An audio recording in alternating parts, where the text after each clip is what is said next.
Zuri. Get back here, you little. The stalker's voice cuts through Seoul's festival chaos like glass through silk. My lungs burn as I weave between drunken fans, their glow sticks painting everything in violet neon. The bass from 3 different stages pounds against my ribs, but it can't drown out his footsteps gaining ground. You can't hide from what your sister started. My Nike hits a puddle of spilled soju, nearly sending me sprawling into a group of teenagers filming TikToks. They curse in Korean as I shove past, but I don't have time for apologies. Not when Marcus, that cartel psychopath who killed Kemi and made it look like an accident, has finally tracked me down to Seoul. The red carpet area blazes ahead like salvation.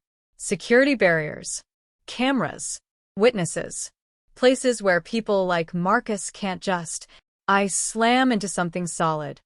Hard chest, expensive cologne, the kind of shocked grunt that means I just body check someone important. What the hell? Before the stranger can finish, I grab his phone. The screen shows a live stream, 1.2 million viewers, comments flying past too fast to read. His face is perfect in that manufactured K-pop way, all sharp cheekbones and styled black hair. Meet my boyfriend. I shout into his phone, clinging to his arm like my life depends on it. Because it does. The chat explodes. Heart emojis flood the screen faster than rain. The stranger, Jesus, he's gorgeous, stares at me with dark eyes that could cut diamond.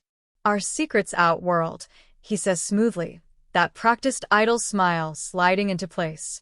Behind us, Marcus melts back into the crowd like smoke. Too many cameras. Too many witnesses. The paparazzi swarm us like locusts. Jae-hyun. Who is she? How long have you been dating? Is this why you turned down the dating show? My rescuer, Jae-hyun, apparently, keeps that smile locked in place while his hand finds the small of my back. Sometimes love finds you when you least expect it. I should have turned around right then. But I didn't. And before I tell you why that decision changed everything we thought we knew about family, love, and the choices we make to protect the people we love most, subscribe to Mystic Tale by Luna, because some secrets are too dangerous to keep buried. His penthouse overlooks the Han River like a fortress of glass and steel. Floor-to-ceiling windows that probably cost more than most people's homes. I pace across marble that gleams like black water while he watches me from his kitchen island. That wasn't real. I snap, still shaking from adrenaline. Tell that to 10 million people. He slides his phone across the granite. The video already has 12.3 million views. Hashtag Jae-Zuri couple is trending worldwide. You don't understand. That man, he killed my sister. Made it look like a car accident because she was going to expose his money laundering operation through Seoul's underground dance scene. Jae-hyun's expression doesn't change, but something shifts behind those dark eyes. Marcus Okafor. Nigerian cartel. Your sister was Kemi Adebayo. Ice floods my veins. How do you? My family has interests in this city's shadows. He pours himself whiskey, like we're discussing the weather.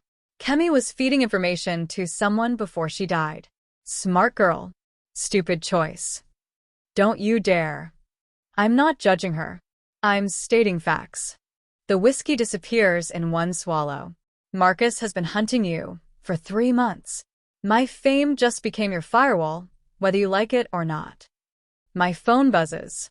Then again. Then it doesn't stop. The notifications make me sick. Deepfakes of me in compromising positions. Comments calling me a clout chaser, a fraud, worse things in languages I can't read. My dance studio gig's gone. The background work I'd booked canceled. They're destroying me, I whisper. Welcome to the spotlight. Jae-hyun's voice holds no sympathy. You grabbed my phone. You made the choice. Now you live with it. I was running for my life. And now you're not. He stands, all predatory grace. But staying alive means playing the part. Can you do that, Zuri Adebayo? The way he says my full name makes my skin crawl and burn at the same time. What exactly are you asking me to do? Be my girlfriend. Public appearances. Social media posts. Convince the world we're madly in love. His smile is sharp enough to draw blood. In return, Marcus can't touch you. Bad publicity to murder Korea's sweetheart's foreign girlfriend. Korea's sweetheart. I laugh, but it sounds broken. You're Mafia. I'm an idol with family connections. There's a difference. Is there? He moves closer, and I catch the faint outline of a tattoo beneath his designer shirt. Something that looks almost like, "What's that mark on your wrist?" His voice goes deadly quiet. I glance down at the raised scar on my inner wrist, the sigil Kemi carved into both our arms when we were kids. A protection symbol from our grandmother's stories. It's nothing. Just show me. Before I can protest, he grabs my wrist. His thumb traces the raised pattern, 3 interlocking circles with lines like lightning bolts between them. When he looks up, his face has gone pale. Where did you get this? My sister. We were 7 and 9. She said it would keep us together forever. The memory tastes like tears. Lot of good it did. Jae-hyun releases my wrist like it burned him. He unbuttons his shirt with shaking fingers, revealing an identical mark over his heart. Same design. Same raised scarring. Same impossible precision. My brother, he whispers. Before he died. He said it was our family's legacy. The room spins. This can't be coincidence. Can't be random. But before I can process what it means, my phone explodes with notifications. Someone hacked a billboard in Gangnam. The giant screen shows a grainy photo, a girl with my sister's build dancing in shadows, face obscured but unmistakably alive. She's gone. I breathe, but my voice cracks on the words. She has to be gone. Jae-hyun's hand hovers near my shoulder, not quite touching. Zuri. Right? His silence is answer enough. No script, I say, backing away from him. If we're doing this insane fake relationship, I need to know what I'm walking into. Teach me your shadows. Jae-hyun buttons his shirt, covering the sigil that matches mine in ways that defy logic. You want to learn how to survive in my world? I want to survive, period. Marcus isn't going away just because I'm dating Korea's pretty boy. His jaw tightens. Pretty boy. Oh, did I hit a nerve? I circle his kitchen island, putting granite between us. What's the matter? Not used to girls who don't melt at your manufactured charm? Manufactured. He laughs, but there's no humor in it. You think this is easy? Performing 24 hours a day. Never knowing if someone wants you or your image. At least you get to choose your performance. I've been running for 3 months, sleeping in youth hostels, eating convenience store ramen. Your worst day is still better than my best. My worst day got my informant killed. The words hang between us like smoke. I stop pacing. What informant? A dancer. Underground scene. She was feeding me information about cartel money flowing through Seoul's clubs. His fingers drum against the granite. Beautiful girl. Reminded me of Starlight when she moved. What happened to her? Car accident. Brake lines cut. Sound familiar? My stomach drops. Kemi? Your sister was working for me, Zuri. She was my informant. The kitchen tilts sideways. I grip the island to keep from falling. You're lying. Check her bank statements. Monthly deposits from a shell company I control. She was getting paid to dance and gather intelligence. His voice goes soft, almost gentle. She died because of me. Why didn't you tell me? Because you would have run. And you need my protection more than you need the truth. I want to hit him. Want to scream. Want to grab his perfect face and shake him until something real falls out. Instead, I laugh. Protection. Right. The same protection you gave my sister? I won't let Marcus take you too. Why? Guilt. Maybe. He moves around the island, closing the distance between us. Or maybe because losing someone else might break what's left of my soul. The honesty in his voice catches me off guard. This isn't idol Jae-hyun with his practiced smiles and perfect responses. This is someone raw underneath the performance. Then teach me to fight back. His penthouse has a gym that looks like it belongs in a spy movie. Mirrors covering 3 walls, equipment that probably costs more than my apartment's yearly rent, and enough space to practice choreography or combat. Basic principle, he says, circling me like a predator. In my world, everything is performance until it isn't. You need to know the difference. Meaning?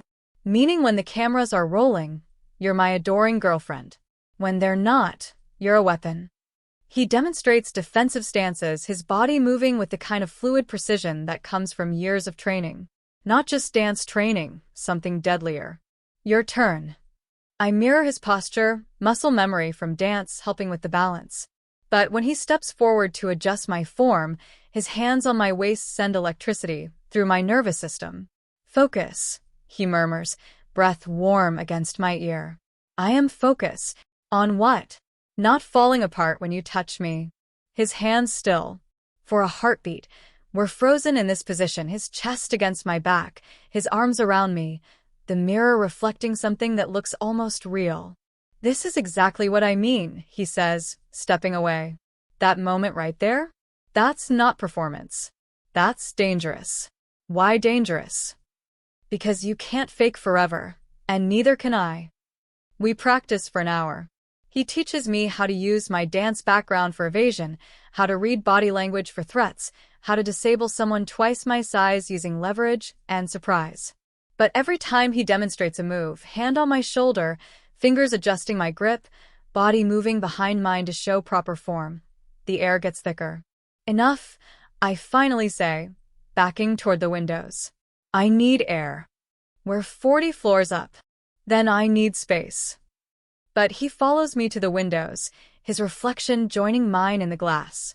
Seoul spreads below us like a circuit board, all lights and energy and hidden currents. Tell me about your brother, I say. Tell me about your sister first. Kemi was everything I wasn't. Fearless. Brilliant. She could walk into any room and own it within 5 minutes.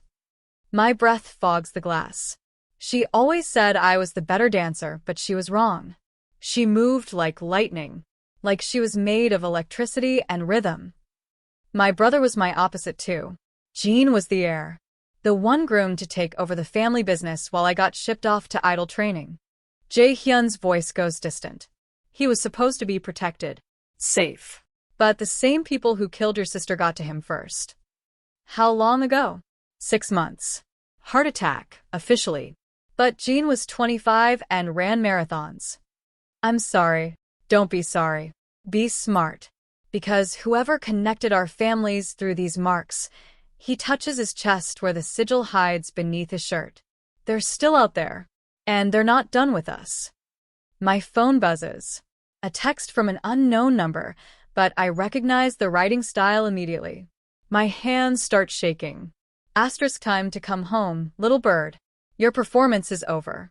M. Asterisk. He found me. The phone slips from my fingers, clattering on the marble. Jae-hyun scoops it up, reads the message, and his expression goes lethal. Pack light. We're leaving. Where? Safe house. Somewhere even my manager doesn't know about. Your manager? Kim Taesung. He handles my public image, books my appearances, manages my contracts. Jae-hyun is already moving, pulling bags from hidden compartments. He's the only one who knew you were here. The safe house is a penthouse in a different district, smaller, older, but with a kind of security that screams government connections. Bulletproof windows, reinforced doors, surveillance equipment that probably violates several privacy laws. How many of these places do you have?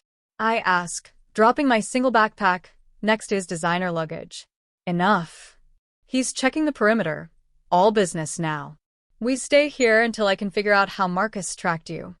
Maybe he followed us from the festival. No. This was targeted. Someone gave him information. The realization hits like ice water. Your manager.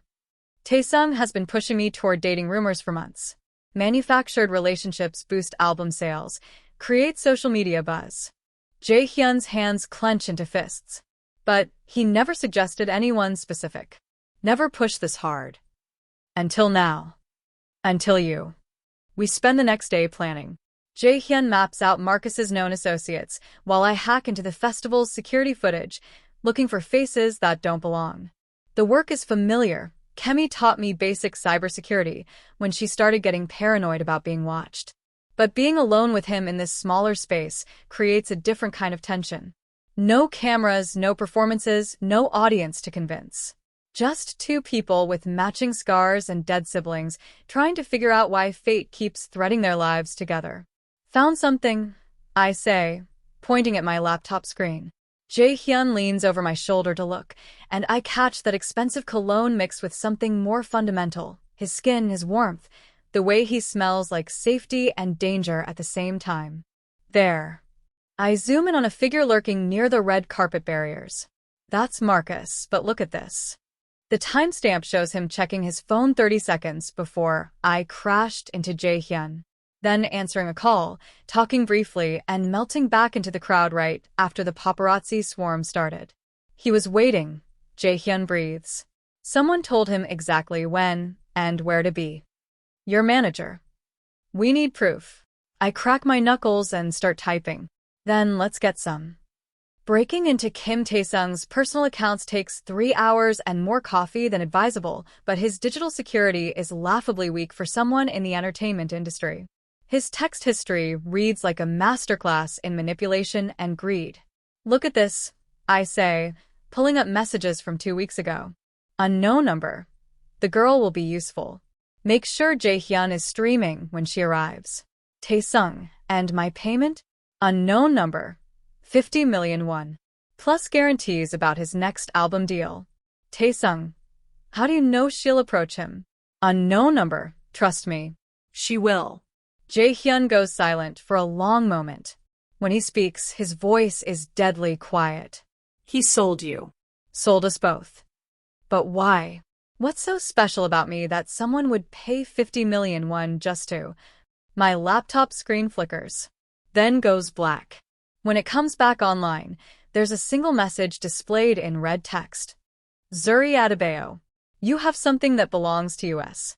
Return it, or watch more people die. Below the message, a photo loads. My breath catches in my throat. It's Jae-hyun's manager, tied to a chair in what looks like a warehouse. His face is bloody, his designer shirt torn. But he's alive, eyes wide with terror, holding up today's newspaper. They have him, I whisper. Good, Jae-hyun says coldly. Good? He's going to die because of us. He's going to die because he's a greedy bastard who sold us to killers for money. But even as he says it, I can see the conflict in his expression. Tae-sung has been with me for 3 years. He's family. He's a traitor. Another message appears. Pier 47. Midnight. Come alone, or he dies slow. I check the time. 11:17 p.m. We can't, Jae-hyun says, reading my expression. It's obviously a trap. Obviously. But what if it isn't? What if we can save him? What if we can't? What if we just hand them exactly what they want? Which is what? What do I have that they need? He stares at the sigil on my wrist, then touches his chest where his own mark is hidden. I think, he says slowly, we're about to find out. We're not going to the pier. Jae-hyun pulls curtains across the bulletproof windows, shutting out Seoul's neon glow. The safe house feels smaller in the darkness, more intimate and more trapped at the same time. Then Tae-sung dies. Tae-sung made his choice when he took their money. But his voice wavers, and I can see the war happening behind his eyes. I won't trade your life for his conscience. What if we're wrong? What if someone else is pulling his strings? Then we'll find out after we survive tonight. I sink onto the leather sofa, exhaustion hitting me like a physical weight. 3 months of running, 3 days of pretending, 3 hours of hacking. My body is ready to shut down, but my mind keeps spinning. Tell me something real, I say. What do you mean? Everything between us has been performance or survival. Tell me something that isn't about the cameras or the contracts or the people trying to kill us. He settles into the chair across from me, and for the first time since I grabbed his phone, he looks young, vulnerable, like the boy he was before the idol machine got its hooks into him. I wanted to be a teacher. What? Before all this. Before the auditions and training and debut. I wanted to teach elementary school kids. Help them with reading and math and tying their shoes. He laughs, but it's not bitter. Just sad. Jean used to tease me about it. Said I was too soft for the family business, too gentle for real power. You're not gentle. No. Not anymore. The admission hangs between us like confession. I study his face in the dim light, the sharp cheekbones that photograph so well, the eyes that hold depths the cameras never capture, the mouth that speaks lies so smoothly but can't hide the truth when he's tired. What about you? He asks. Before Seoul, before running, before all this chaos. Dance was supposed to be temporary, a way to make money while I studied computer science. I pull my legs up under me, suddenly cold. Kemi was the dreamer. She believed we could make it as performers, tour the world, build something bigger than ourselves. But you didn't. I loved dancing. Still do. But I wanted security. Stability. A life where I didn't have to worry about rent or food or whether some casting director thought my skin was too dark for their vision. And now I hack into entertainment executives' phones and plan midnight rescues with mafia princes.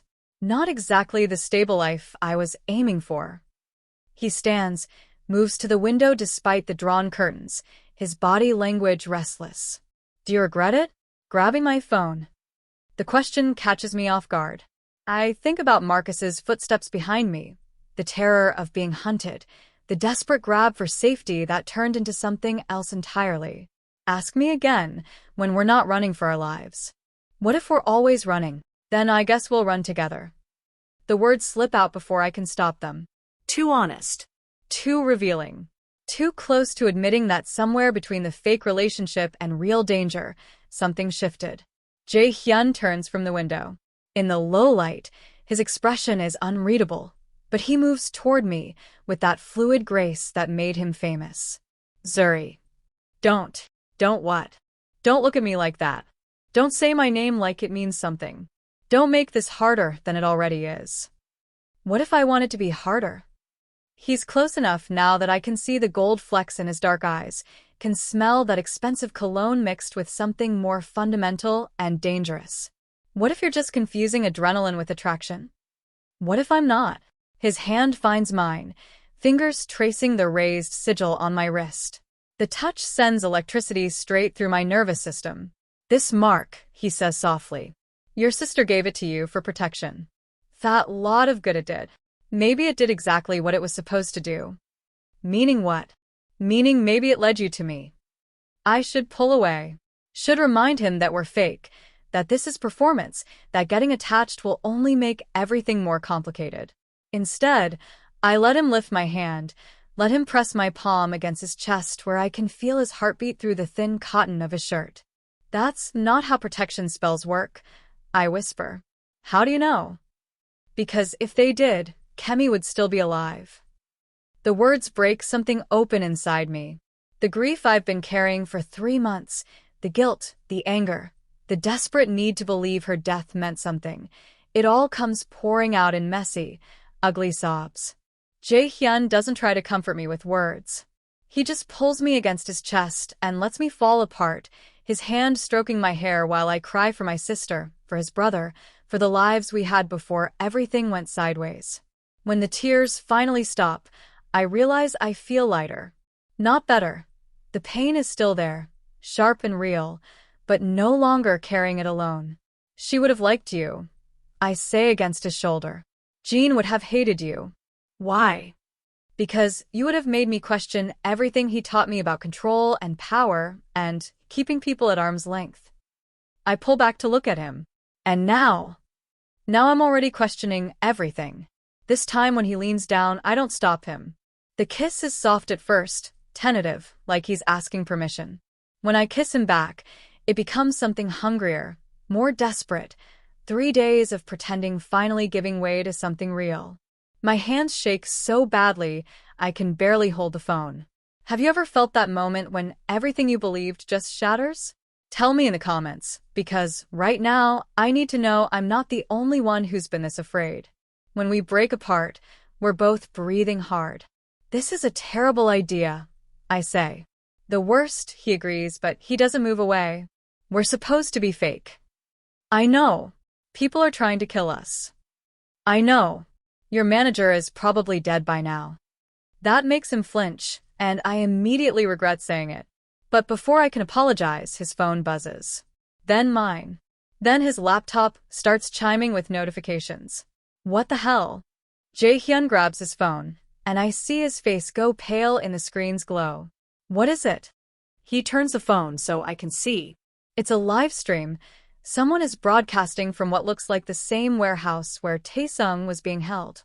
But the camera angle is different now, showing multiple chairs, multiple hostages. And one of them is a girl with my build, my hair color, my face turned away from the camera. No. The word comes out as a whisper. That's not possible. But even as I say it, the girl on screen turns slightly, and I catch a glimpse of her profile. My heart stops. Kemi. It could be anyone, Jae-hyun says, but his voice lacks conviction. A setup. A decoy. Look at her hands. The girl's wrists are bound, but her fingers move in a pattern I recognize. The same nervous gesture Kemi had since childhood, tapping out complex rhythms when she was scared or concentrating. She's alive. The words feel surreal leaving my mouth. My sister is alive. Zuri. She's been alive this whole time, and I left her. I ran to Seoul and left her with those animals. You thought she was dead. We all thought she was dead. But she wasn't. She was there, wherever there is, and I was here playing house with you. The accusation hits him like a slap. He steps back, and I can see the walls going back up, the performer sliding into place. Playing house. I didn't mean. Yes, you did. He's right.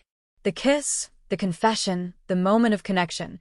It all feels tainted now by the possibility that my sister has been suffering while I was falling for her handler, the man who got her captured in the first place. I have to go to her.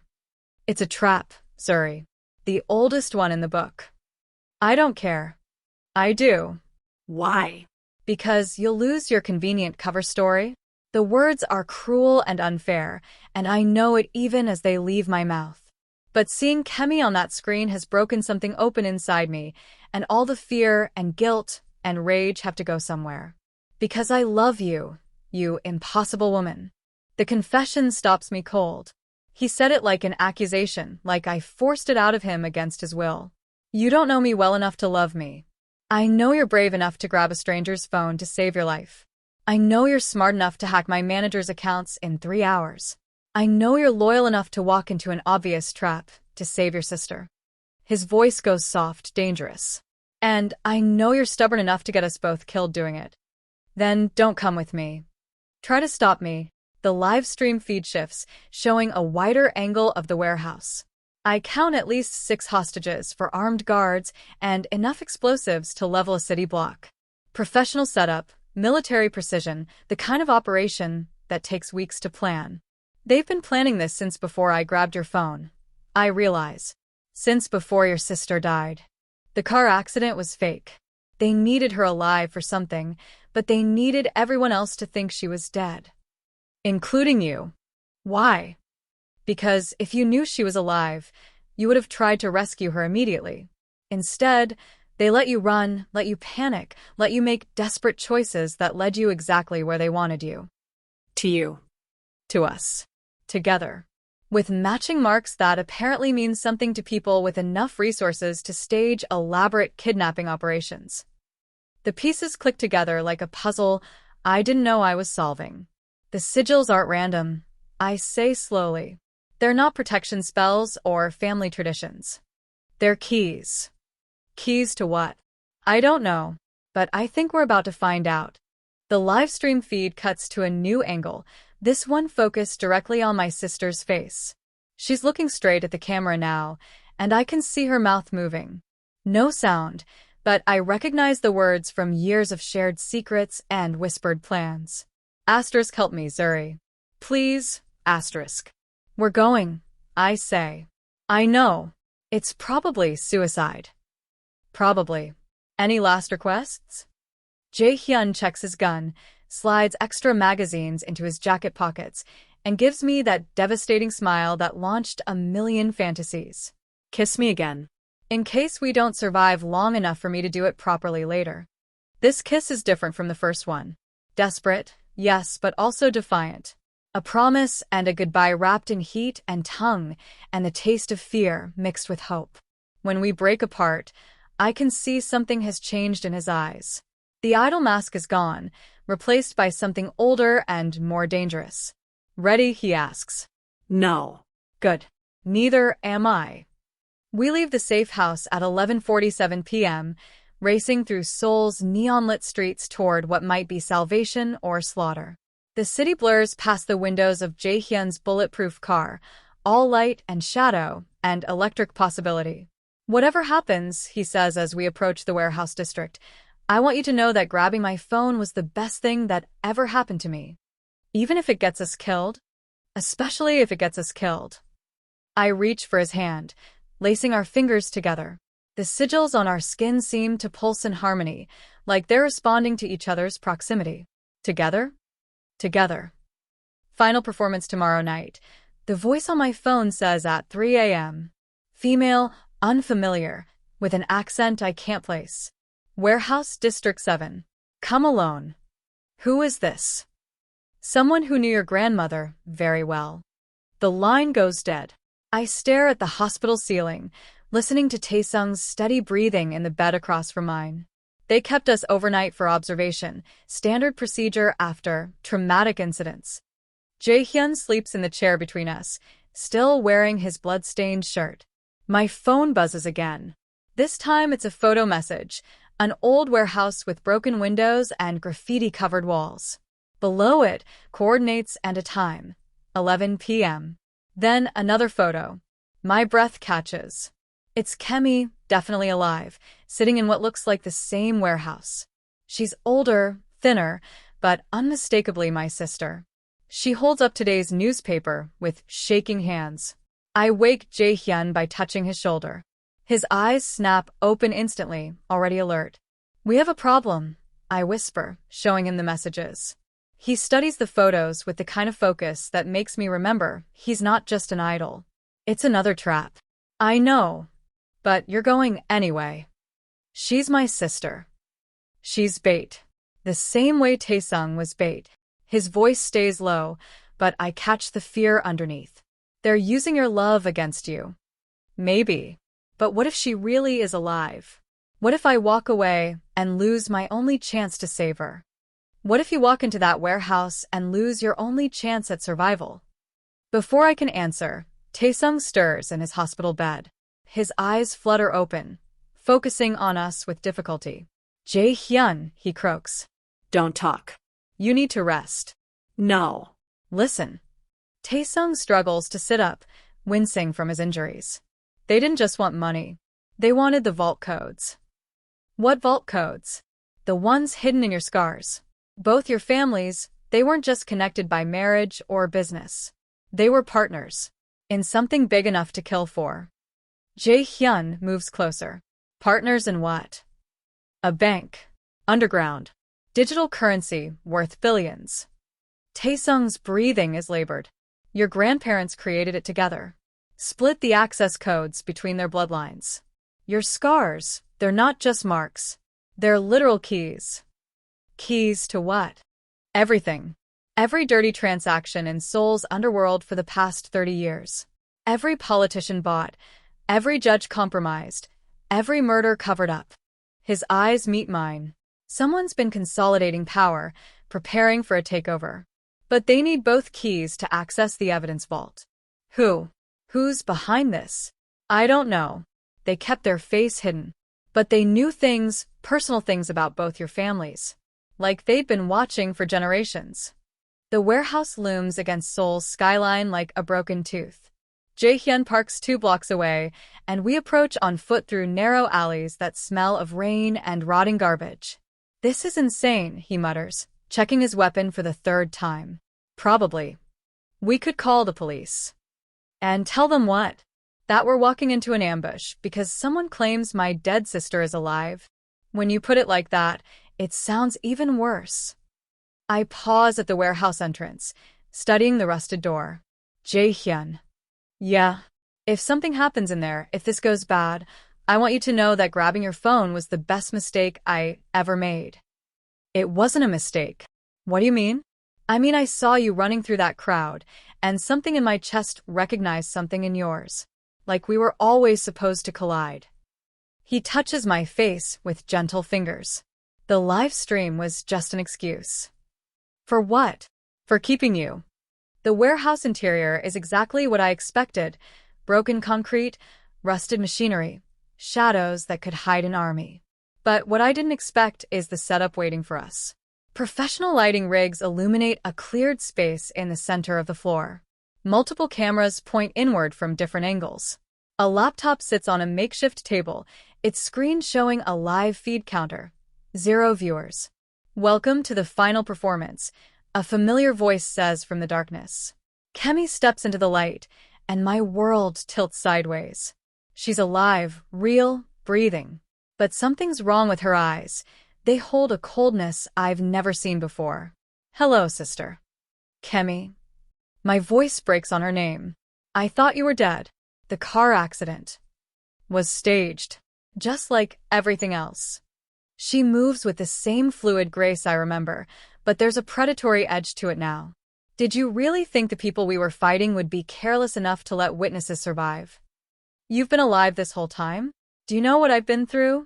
3 months of running, hiding, thinking I'd lost you forever. You lost me the day you chose safety over truth. Her words hit like physical blows.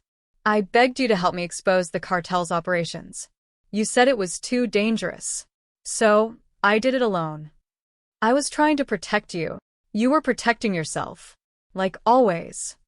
Kemi circles us slowly, and I notice she's not alone. Armed figures emerge from the shadows, at least 6 that I can count. But don't worry. Tonight, you finally get to choose courage. What do you want? What I've always wanted. Justice. The complete exposure of Seoul's criminal network. She gestures to the cameras. And you're going to help me broadcast it to the world. By doing what? By giving me the codes hidden in your scars. Both of you. Jae-hyun steps protectively in front of me. And if we refuse? Kemi's smile is sharp enough to cut glass. Then I upload the videos of you killing Marcus's men at the pier. Turns out some angles weren't captured by your little live stream stunt.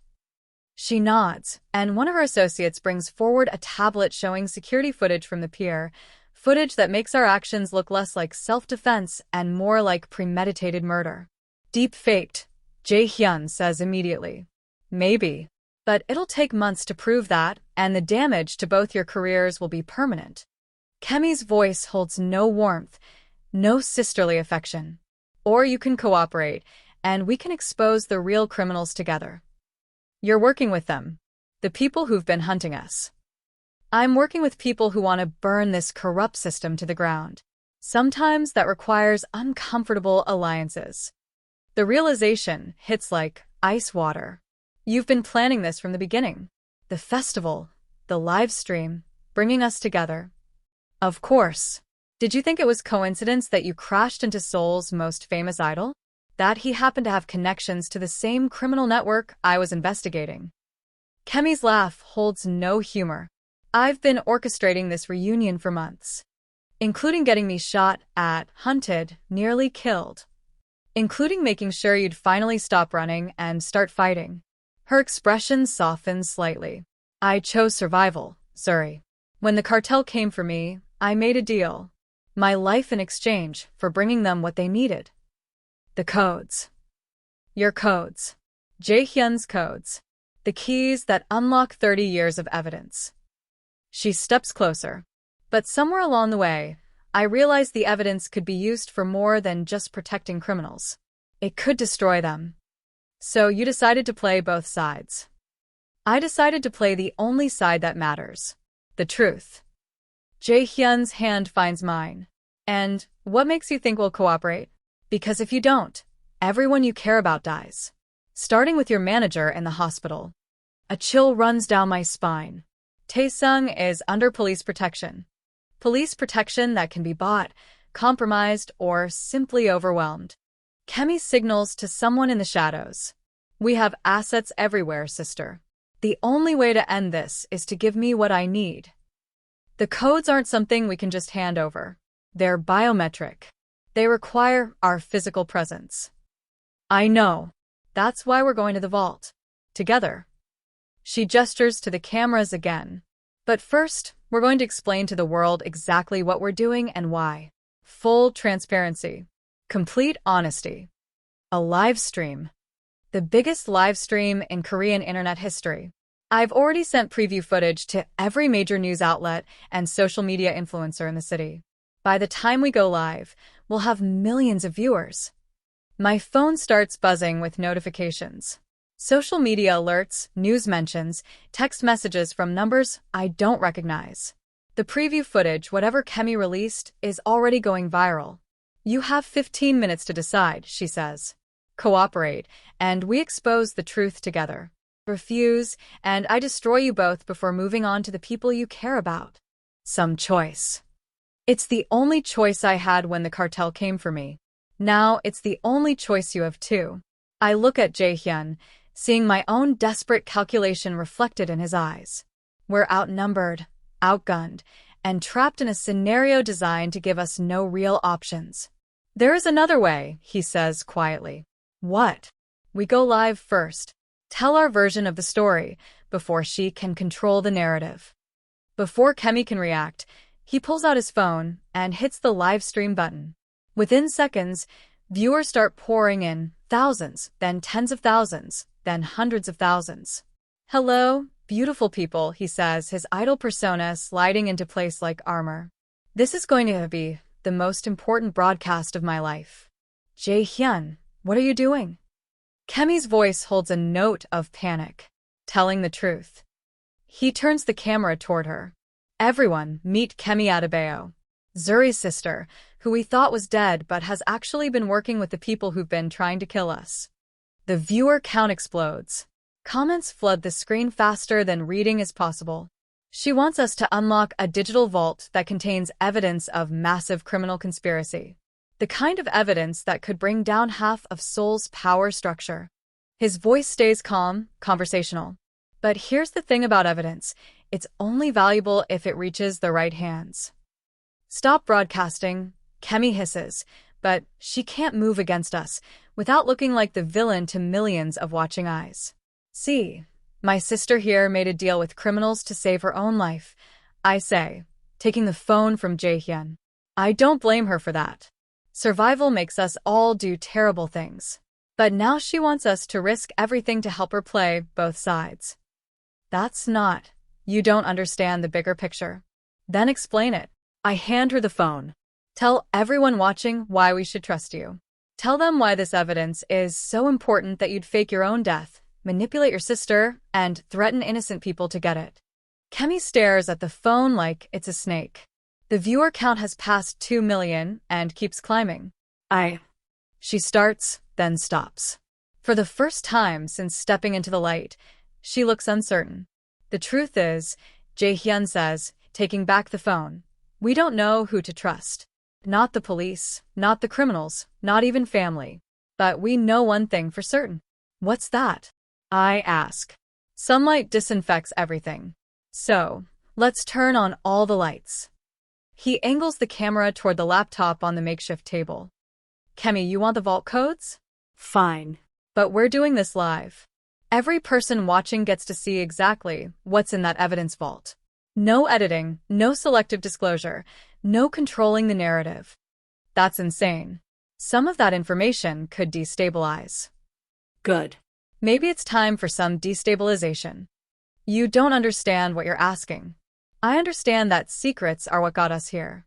Secrets killed your informants, killed my brother, nearly killed us. His voice goes hard. No more secrets. Kemi looks around at her associates, seeing uncertainty in their faces too. This isn't going according to anyone's plan. Fine, she says finally. But we do this right. Professional setup, proper security, multiple backup streams. If we're going to expose everything, we do it in a way that can't be suppressed or discredited. Agreed. And afterward?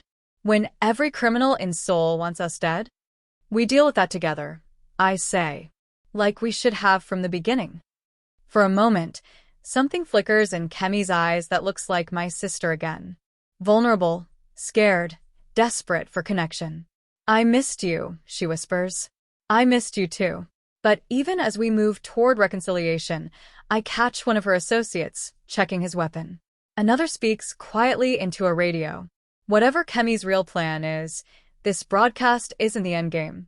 It's just the beginning of something much larger and more dangerous.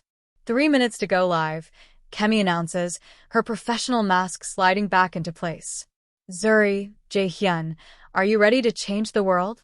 "As ready as we'll ever be," I say, but my hand finds the knife in my boot. Because changing the world is one thing. Surviving the aftermath is something else entirely. The cameras roll. The stream goes live to 4.2 million viewers and climbing. And in that moment, standing between my sister and the man I love, with Seoul's darkest secrets about to spill into the light, I make a choice that will either save us all or destroy everything we've ever cared about. "My name is Zuri Adebayo," I say to the cameras, and this is the story of how love, betrayal, and family secrets nearly got us killed. But first, subscribe to Mystic Tale by Luna, because the real story is just beginning. If this story grabbed you like Zuri grabbed that phone, subscribe to Mystic Tale by Luna for more forbidden romances that blur the line between performance and reality. What did you think of the sister twist? Drop your theories below. Part 2 is coming.